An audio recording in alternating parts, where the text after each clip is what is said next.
Good morning, everyone, and welcome to St. Gallen Talks. Thank you for joining us for this amazing session. As more and more people are pouring in, we'll use the chance to actually take you through what is happening, through what is about to go on for the next just about an hour and a half.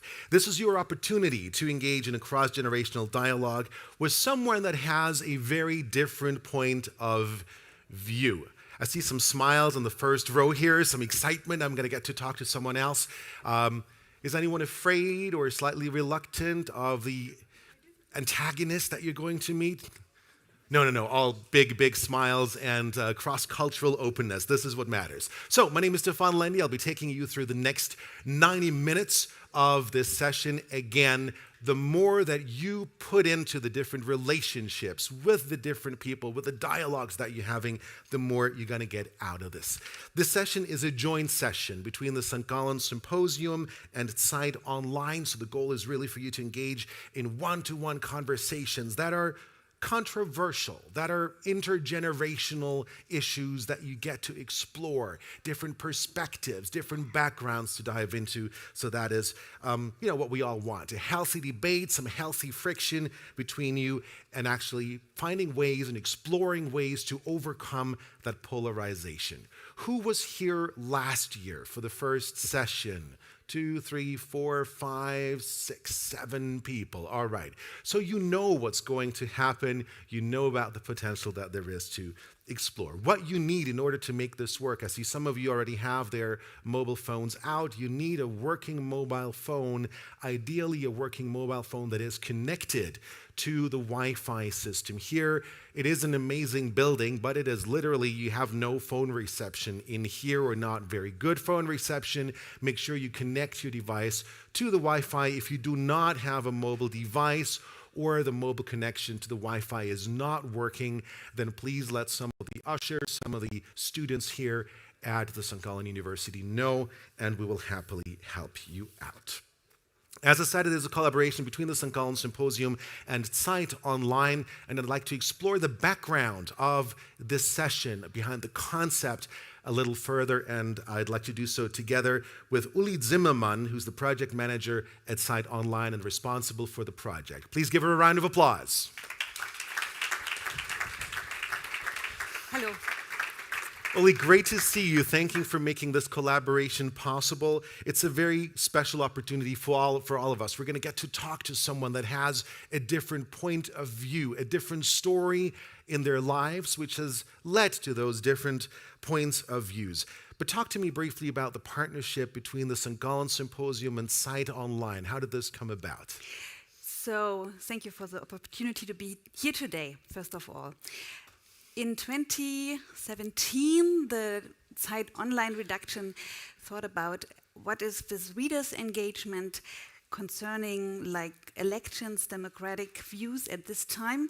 And so they started a very big project that was called Germany Talks. And the very first approach was great and fantastic, and so many people joined into that. Since then, many formats of dialogue developed.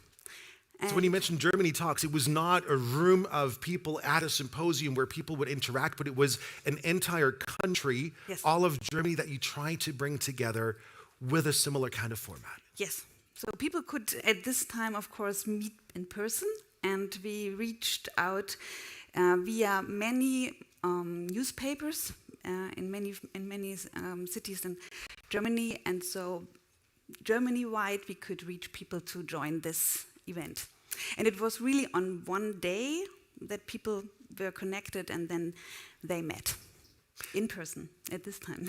They actually met in person and yes, had that exchange. Now, we're bringing different people together. We'll be talking for 45 minutes. What's the reasoning behind 45 minutes? Can we make a difference? Can we have deep conversations in 45 minutes? Don't we need a few hours for that? Oh, we really approached this scientifically, and what we found out is like 45 minutes is the least time you can change your perspective on your on your partner.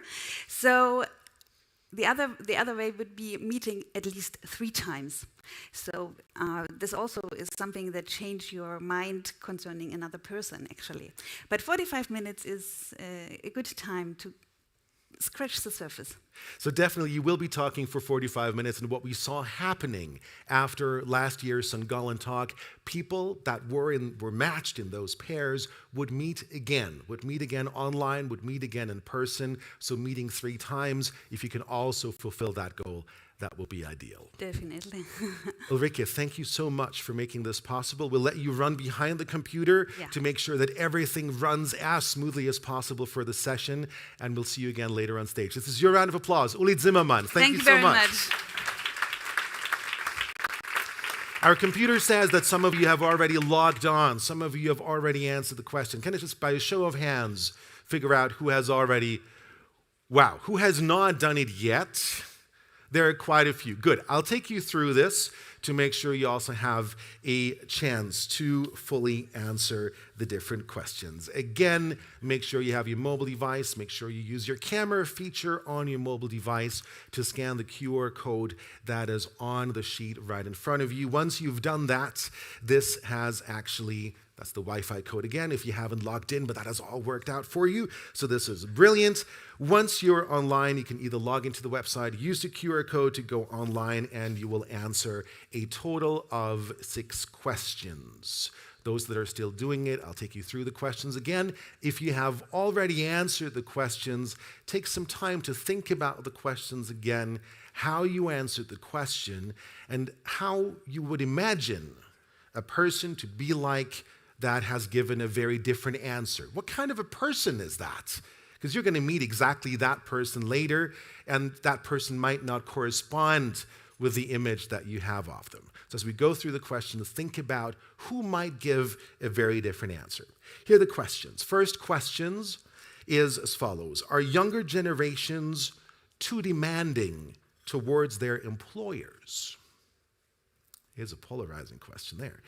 To achieve a more sustainable economy, do governments need to impose stricter regulations on markets and companies? Third question, is it justified for activists to break rules and to break laws in order to demand quicker climate actions? Are you optimistic that technological innovation will provide a solution for society's challenges? Emotional question there. Are you optimistic? Should there be a limit on CEO salaries? Yes or no? We want the black and white answers so that you can later on delve deeper into the different answers and considerations. And the last question, do you think there is a place for nuclear energy in a sustainable future? Yes or no? Those are the questions. Has everyone been able to log in and to answer the questions? Also those that were just doing it, you've been able to log in? All sorted? Great. So we'll let the computer actually do its work. We'll have Uli Zimmermann. She's typing away behind the computer, trying to match you up in different places. And before we do that, so while data is being finalized, I'd like to make some sense out of what is happening here, that contract between different generations, and have a quick exchange with Christoph Frei, a professor here at the St. Gallen University. Please give him a round of applause. Danke. Christoph, great to see you. Why don't you join me over here? You're one of the leading minds also behind the St. Gallen Collegium, which is a new initiative, right? I thought you were saying about, this setup here. You are one of the leading minds in general, but especially about the Collegium. You're a professor also here at HSG for political science at the University of St. Gallen. Let's talk about this format. I remember last year you were in one of the first rows, and you came up to me right after the session and said, this is a great thing. I want to be part of this. What makes this format so special for you? Why is it important for society? Now, wait a minute. Are we talking about the St. Gallen Collegium? No, we're talking about this format right now, and we'll talk about this, the Collegium later. All right. Thank you for clarifying. Well, heck, why is this great? I think it's great because you get to meet someone whom usually you don't know. You know, previously there is no acquaintance. So first of all, it's a new acquaintance. That's always something to look forward to. Secondly, you know for sure that the person you're meeting does not share your views, which is not usually, you know, whom you meet, right? So new contact, different ideas, different perception. And then, of course, let's say an opportunity to hone your skills in terms of, well, being convincing or, you know, trying to be convincing, but also listening and you know, computing what you're hearing. So there are several elements there, and I don't want to make a science out of it, but last year it was so pleasant, and that was why I was like sitting first row. Yeah. If we read through the press, headlines say we live in increasingly polarized times. Life is becoming more extreme. Perspectives are becoming more extreme. Is that the case from your perspective? And if that is so, is there a different need for more controversial dialogue, for more controversial discussions? Oh, well, no easy questions there. If we listen to the media, if perception is reality, then we certainly do live in times of fragmentation or even polarization.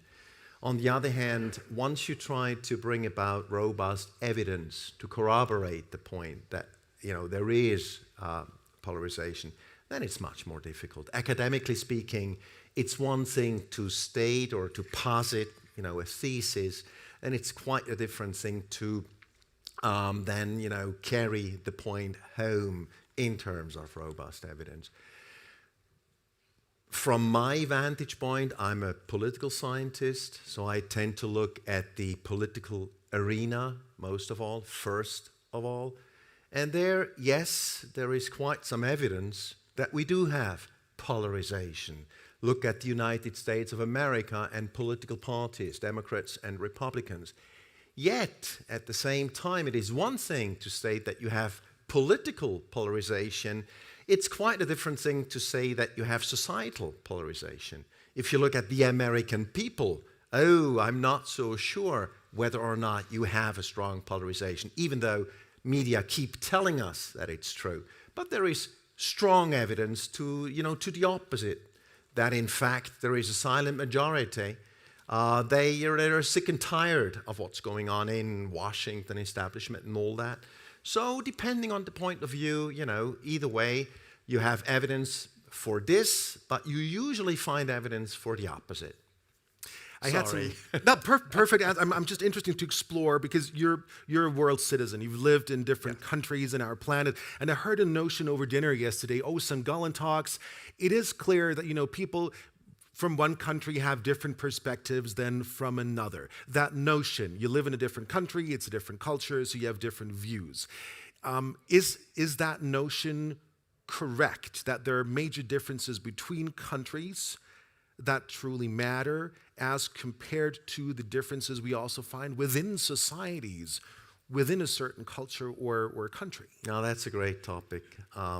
And there is one really we could dwell upon for a long time, because from everything we know, and this is now an academic kind of statement, from everything we know, intra-cultural differences are today just as large and considerable as intercultural differences, which basically goes to say that if you go into Uzbekistan, if you go into India, intra-cultural differences there will be just as important as intercultural differences between, let's say, Switzerland and India. So basically it goes back to show or to demonstrate or to make the point that there is fragmentation everywhere, even in small group society today, today it's larger than it used to be, but in terms of, tolerance and in terms of communication and friendly intercourse,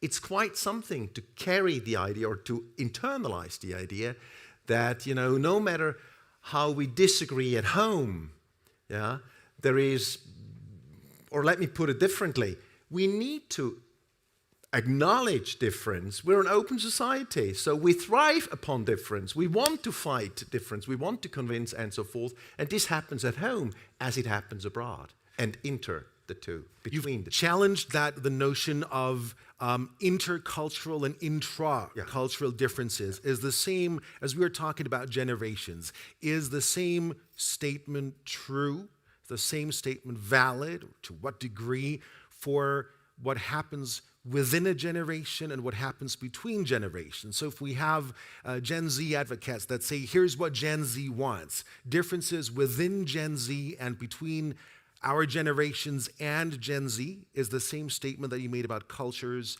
valid in this context as well? I don't know. I'd rather not say anything because I do not know. And I'd rather have someone here, fill it in. But as far as generations are concerned, I don't have the numbers, I don't see anything, and I don't have anything like present. So I'd rather be silent. I would venture the guess that yes, within a generation, you have the same differences. Why? Because we all come with different biographies, by different backgrounds, different experience, different genetic inheritance, and so forth. But again, I don't know whether this is true within generations. I guess within my generation it's certainly true. We all fight it. But that is definitely something that is worth exploring, especially if you are matched with someone from a different generation. Delve into that question and the transfer, what you said about different cultures. Let's explore that further, if those notions also work within different generations and between different generations. We spoke about the St. Gallen Collegium before. It's a collaboration also with the Club of Rome. What is the aim of the St. Gallen Collegium? What has been achieved so far, and where are you headed? Well, what's the aim? I guess the aim is to bring some remedy to a major crucial or a major challenge that we're facing, that we have been facing for a long time, and that is, this is university, right? So you would think that there is so much dialogue going on, and the fact is that in everyday life, many of us do not have the latitude to engage in dialogue across disciplines. So, of all places where you would least expect it, there is silence in so many ways. What does that mean? Well, it means that we have fragmentation at the university, and it means that we have an increasingly conspicuous division of labor, specialization. And specialization may be wonderful in terms of doing research, digging deep, but once you have results, you need to get back together and see results together. And that is something we're very, very bad at.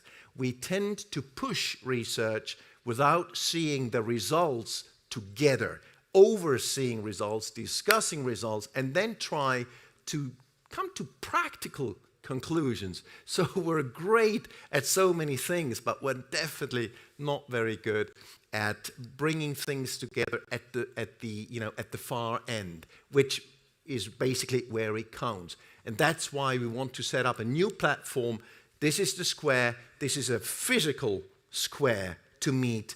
And the St. Gallen Collegium is supposed to be, really in terms of the vision, is supposed to become an immaterial square where experts from all venues meet, bring together their insights, and then engage in dialogue. I hope I made myself clear, Stefan. You made yourself absolutely clear. In the economy that's happening, what we call breaking down silos and breaking down silo thinking and using synergies optimally to truly make a difference with research.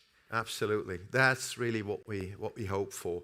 And it may also be said, because this is a symposium, that one of the early minds behind the idea of a St. Gallen Collegium, of course, is Wolfgang Schürer, the founding father of the symposium himself.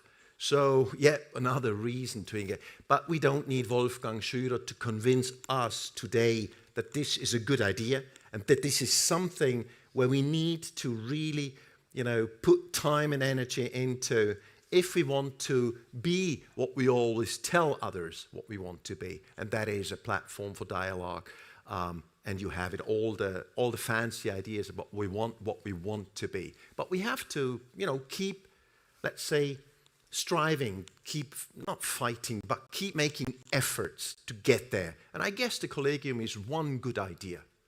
Christoph, thank you for making these efforts. Thank you for making and for driving that change. I'm going to let you scan your QR code. You've answered your questions as well, I presume. You answered my questions. You'll be one of the people that get matched right now. So I can't wait to hear from you after the session. Thank you for joining me right now. ChristophFrei, round of applause. Thank you so much. And it looks like the matching has been completed. Uli Zimmermann is giving me a thumbs up and a smile. So that means what you can do is please grab your mobile phones again. You will now see what you also see on the screen behind me, where you will find your discussion partner and who that discussion partner is. So you have your own participation code that you see at the top. The example here is 606. Partner's participation code is 833. What you do now is you go to the location. It says dialogue location 1.1. 1.1 means you are on the first floor. This is the ground floor. So this is floor 0.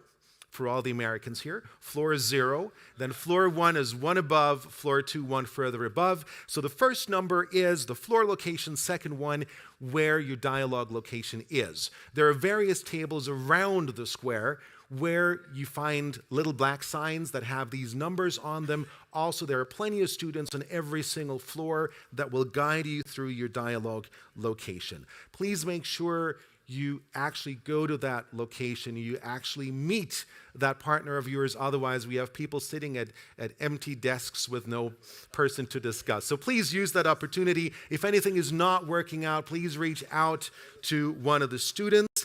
And we will see you back here at 12:10 to wrap up this part and see how everyone did. Enjoy your dialogues. Thank you so much.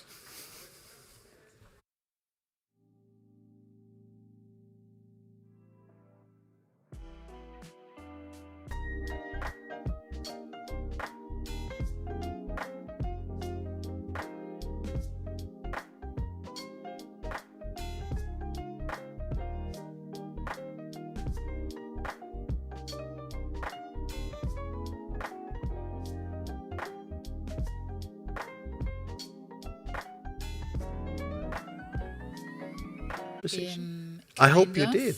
Yes, I think what was quite interesting was that in the end we were looking for other solutions. Yeah. So we said the way activists are doing it now is not the way to do it, but what else should be done instead? So is there a better way than what we've discussed so far? That's what you explored. Yeah. Oh, wow. Thank you so much for sharing that. And Mara, thank you for the trust in coming up on stage and sharing that in front of everyone. This is your applause, Mara. Thank you. I'll hold on to the mic. Christoph, please stay with me. Do stay with me. I want to get some of your experiences. This is such a nice example of, well, we discussed this question, different points, different perspectives, and we actually ended up talking about new, different perspectives. It was the out-of-the-box thinking that was only made possible because you chose to talk to someone with a different perspective. What was it like for you? Does anyone have a nice story, an interesting story, another approach that you pursued? Yes, let me come over to you. What is your name and what was your experience? Who were you with? So my name is Tristan. So I was with Ralf. Sorry. Well, you know each other's names. That's a good starting point. All right. We were so busy talking, we didn't think about names. All right. So even though, again, we only had one answer, which was the same, which was about government policy on more sustainable futures. But what I realized is that even though we put different answers down, in many ways, we actually had similar ideas, but with different backgrounds, coming from them at different approaches, and slightly different conclusions. But still, most of it, like 80-90%, we did agree. So, ultimately, although it looked very different at first glance, right? Yes. Ralph, what was it like for you? I mean, really exactly the same, because in the end, we were always on the same page, but we just looked at the question slightly differently. and we thought that little nuance might be more important than the other one. But if we really took the question apart, we were on the same page. Right. Unless we just had sometimes no answer at all. For example, the one with like sticking your hand on the road and blocking people. We just weren't sure about this, but both of us. All right. So the further you explore a question, the better you understand the background, where the other person comes from, the more you could actually find common ground. And that was especially enlightening, really, because I haven't been thinking of things he thought of and vice versa. And that really helped me. All right. Perfect. Thank you so much for sharing that.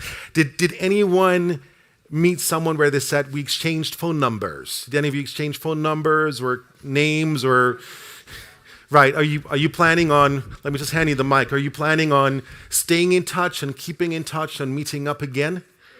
So far, no decision taken, but yeah, it might be. I mean, it was a very interesting conversation. And I just, when those two couples said what happened, I'm just thinking about, like, might that shed light on the mean of a referendum? Because normally referendums are asked in that kind of questions, and people have to decide on something.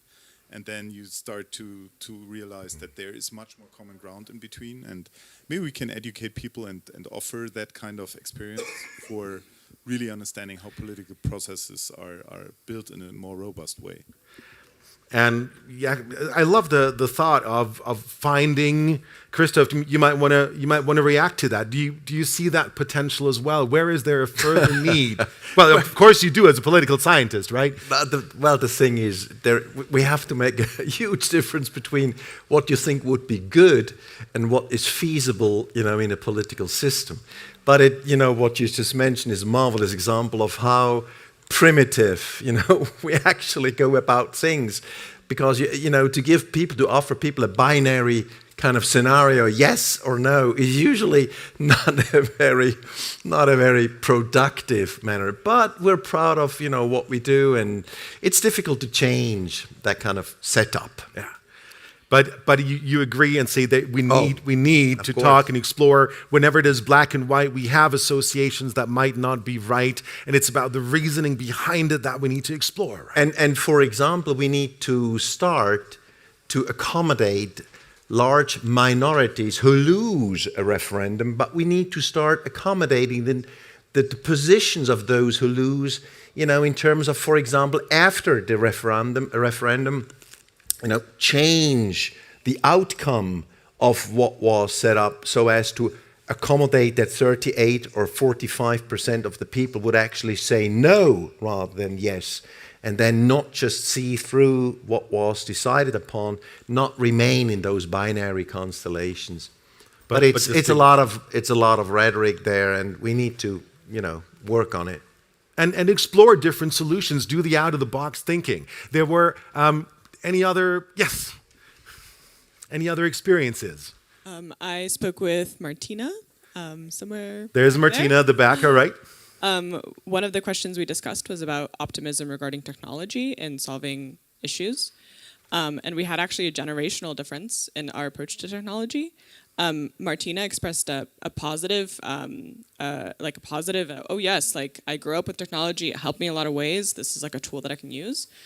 And for me, I mostly see technology as a negative in my life, because I like social media and TikTok and AI. I'm very skeptical about these things, and I think that my generation has far less ability to disentangle themselves and not always be in their phone, which is scary in a lot of ways.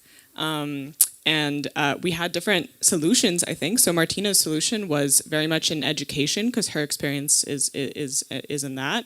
So adding digital literacy to kindergarten and primary school. And my was very much about regulation. So many of these companies start in the United States and China. So we need to have better regulation in those countries, not just in Germany, where the government is much stronger. So. And is that the way she approached it, the way you approached this? Would those two solutions together provide a better solution instead of doing one or the other? I think I just would never have thought, of her solution on my own. So yeah, of course. So a combination between regulation and education at an early stage would be right, common ground for both of you then. Like a personal, individualistic, and a systemic thing as well, yeah. All right. Wonderful. Thank you for sharing that. Any other stories that were inspiring, yes, go ahead.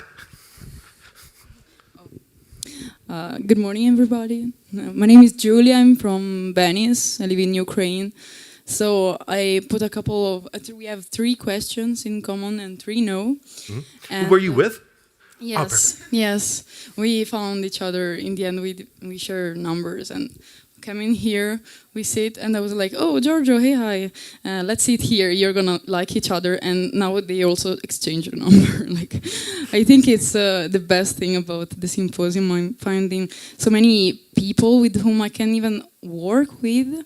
It's like, it's very interesting and productive, because I just founded an NGO in Ukraine, and the hype in this moment is just collapsing. So I invested so much and it's not taking off, and it's weird because it's all about saving human beings. Mm-hmm. So they're medics, and hopefully they're gonna help my project. So we got kind of stuck at the beginning for the activism issue, but not really, because we agree both that maybe too peaceful manifestations are not very efficient in this period. Like, nobody cares if it's not about breaking windows or destroying shops or chaining yourself at some places. It's about being heard and listened to. So I think that definitely, it's not breaking the rule, is use the right of speech and the right of being heard, because if you speak and nobody listens to you, have even the right to go ahead in what you believe in. That's what I think. And for the rest, we actually agree pretty much. It was some issue with the nuclear question, but I believe in nuclear power because I believe in fusion, but it's so far away that we stick into this issue because she thought I meant like nuclear, like actual nuclear. Yes, exactly. So, well, I hope that maybe in this Gallen symposium there is somebody that some people that are working on it, because I think that is something that can save the world. There are, and I mean, thank you so much for that contribution. We have another day and a half ahead of us, actually, where you can have these meaningful conversations. Christoph, you're hosting lots of sessions as well, and where we have a chance to explore those questions. I do just want to give you the results briefly of how everyone answered. What matters is your conversations. But we had, for the question, are younger generations too demanding towards their employers? 67% said no. To achieve a more sustainable economy, do governments need to impose strict regulations on markets and companies? 67% said yes. Is it justified for activists to break rules and laws in order to demand quicker climate action? 58% said no, so coming slightly closer together. A very clear one, 82% yes on the next one. Are you optimistic that technological innovation will provide a solution for society's challenges? Again, we heard about the generational differences that are possibly out there, so that would have to be further explored. Is it true for the entire generation? What was said, what was explored there? So that might be an interesting thought. Should there be a limit on CEO salaries? Well, that was a tie, 49-51. Do you think there is a place for nuclear energy in a sustainable future? 72% said yes, but as we just heard, the question is how? What is the right approach? What is going to work in the short, mid, and the long term? I hope that you've enjoyed this, and I saw lots of big smiles, and it was a great experience for many of you. Do take the opportunity for the next day and a half to have such conversations. Go beyond the small talk. Go beyond scratching the surface. Go a little deeper. And, even if it is by saying, I was at St. Gallen talks, and they told us to explore things a little deeper and to address controversial questions. Is that okay if we do that in this conversation? This is the place where you find the right minds to make a difference, to plant thoughts, to become a thought partner to think along someone else's narrative, to help them think along your ideas. Please make the most out of this opportunity. And I would like to thank ZEIT Online, thank the St. Gallen Symposium, and a huge thank you also Christoph Frei for your participation. Thank you for joining this session, and have a great St. Gallen Symposium. Thank you so much.